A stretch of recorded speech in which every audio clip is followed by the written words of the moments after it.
Previously on Battlestar Galactica. And with a swish and a flick, she's back together, just like magic. That's exactly how this works. Hello everybody, welcome back to the channel. Happy New Year's to you. I hope the holidays have treated you well.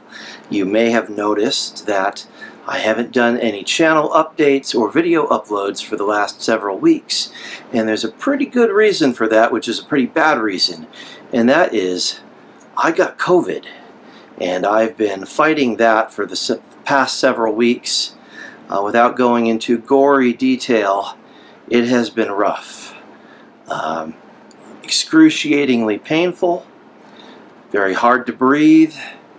Today is my first day kind of up and about, not laying down 23 out of 24 hours because that's all I could do. So I apologize for maybe a little lack of energy, but I just wanted to get that out there. If you're wondering what happened to Cliffjumper, where are the videos, where are we at? Well, we do have some videos in the pipeline that I just need to get editing, and we can send those out to you. Hopefully you'll have one out this coming week. And of course there's a never-ending list of jobs that needs to be done, specifically on the Corrado project. Those of you who are most interested in that, we're going to be getting into the headlight adjusters installation. Those are the ones made by Phoenix Engineering, and I think you can buy them through several other sources like spoon-fed tuning. They're machined aluminum to replace the plastic bits that break, so we'll be going step by step and replacing those in my E-codes. We're also going to be installing a power steering cooler. We had gone diving through the junkyard, and that's a video that I have not released yet, but we'd gone diving through the junkyard looking for some power steering coolers because I have found that in addition to running hot and causing all sorts of cooling issues, the VR6 motor has a tendency to overheat the power steering pump, and the fluid can boil over, and that can be a big bummer on a spirited drive or a track session. So installing a power steering cooler to augment the factory one is a very, very good idea. One other major problem that most Corrado owners are running into as well these days is the A-pillar trim seems to crack and break right at about the point where it meets the roof line. And if you ever have to take out your headliner, or if you have to do any sort of repairs to the automatic seat belts, those of you who are in Northern America and have the auto seat belts, by the way, clean those, lubricate them at least every 6 months, they'll stay happy.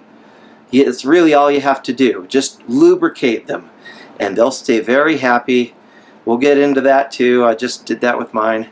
But for those of you who have got a broken A-pillar and you are just at your wit's end because you can't find another one that isn't already broken, I'm going to show you how to repair those with a pretty cheap plastic welding kit.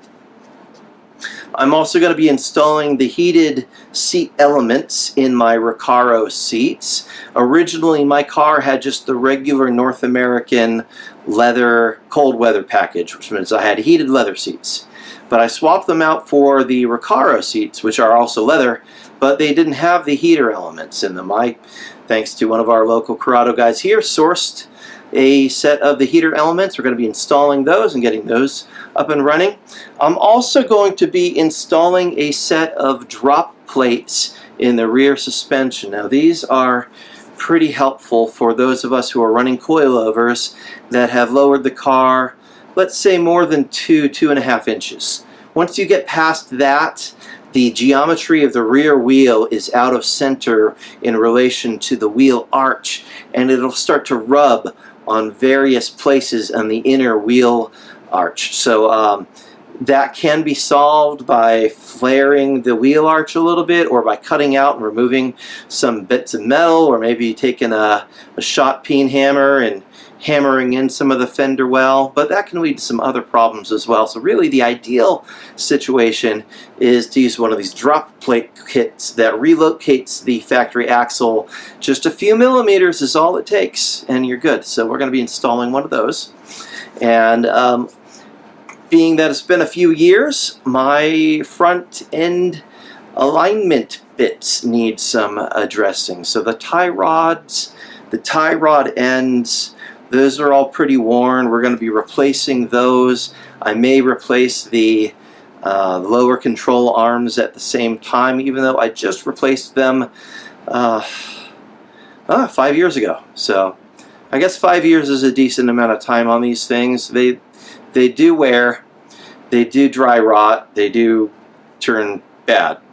And I have not put in the PowerFlex bushings or any polyurethane bushings. I've just been using the factory ones, although I did use the R32 inserts last time around, and I believe those are still good, but some of the other bushing parts are worn, so we may replace those as well. We are definitely going to be replacing the motor mounts. I went ahead and get the Black Forest Industries Stage 1 inserts, so we're going to be swapping those out in a coming video.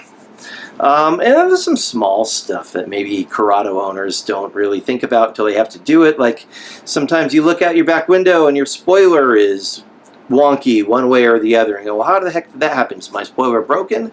Well, there's a couple of adjustment screws there, and so we're going to be showing you how to adjust your spoiler so that it sits correctly on the mechanism and doesn't rub holes in your paint or rattle or do weird stuff.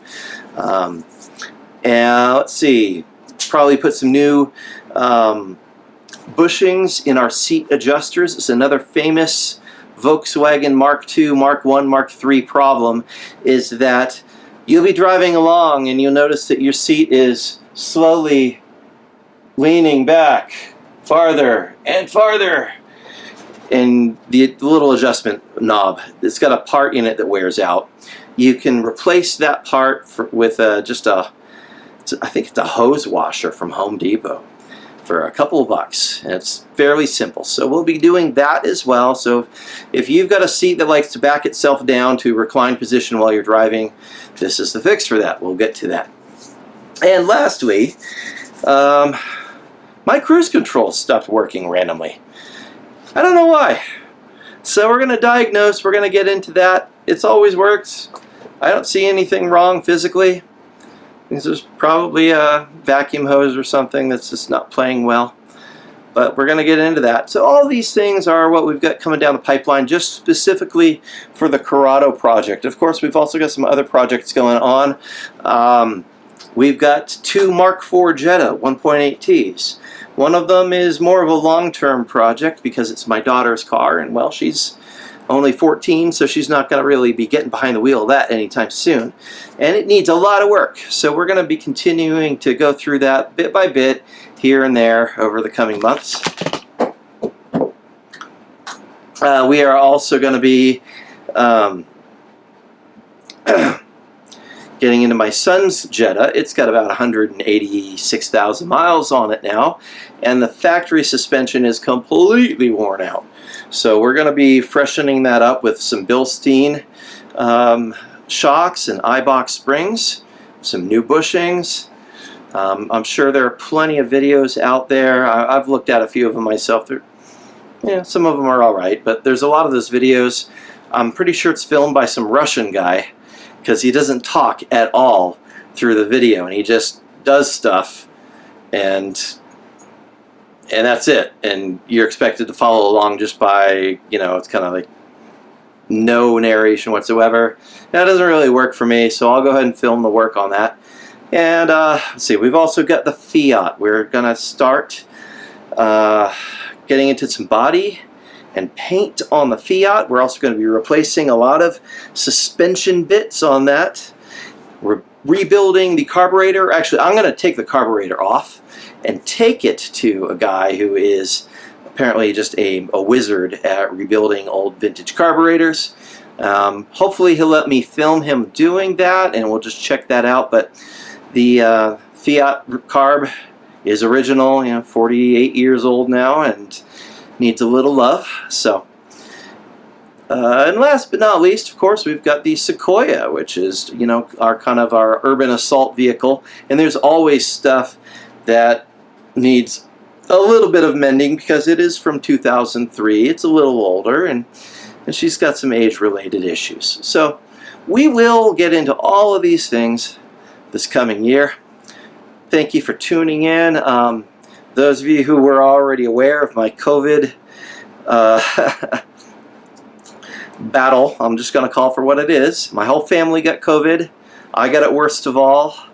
I am finally on the upswing, so thank you for your prayers and your thoughts and good wishes and support. Really appreciate that. Thank you for subscribing and tuning back in here. And I hope to provide lots of good, entertaining content in the new year. Oh, and I was forgetting before I sign off. Almost forgot. Yeah, we've got our car stories coming. So I've been meeting with different people, starting to collect our SoCal car stories to be able to share on this channel. Man, there's a lot of good stories to tell. So I'm going to sprinkle those out between some of our project videos over the coming months. Hopefully you'll enjoy them. Anyway, God bless. Happy New Year. And I pray that this new year is a lot better than the last one. So thanks for tuning in. See you soon. God bless.